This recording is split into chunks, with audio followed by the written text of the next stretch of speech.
नमस्कार मित्रांनो, आज आपण बनवणार आहोत आळूची भाजी। आळूच्या भाजीसाठी आळूचे पानं घ्या व त्याला बारीक चिरून घ्या। कुकरमध्ये आळूची पानं घेऊन स्वच्छ धुवा।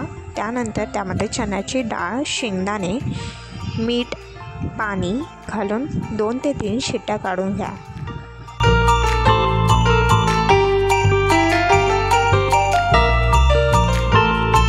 आळूची भाजी आता शिजलेली आहे। आता त्याला गरगटून घेऊया व्यवस्थित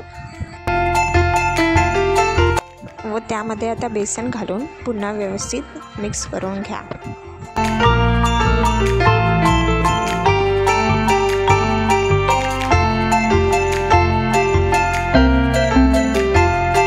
आता त्यामध्ये लाल मिरची पावडर, हळद, मिरचीची पेस्ट, थोडंसं मीठ घालून मिक्स करून घ्या आणि चिंचेचं पाणी घालून पुन्हा मिक्स करा। आता आपण फोडणीची तयारी करून घेऊया। तर एका छोट्या कढई पॅनमध्ये तेल घालून त्यामध्ये जिरे, मोहरी, कढीपत्ता, हिंग, लसूण ठेचलेला घालून मिक्स करा व लाल मिरची घालून पुन्हा मिक्स करून घ्या। ही फोडणी आता आपण भाजीमध्ये घालून घेणार आहोत व चवीनुसार मीठ घालून मिक्स करून घेऊया।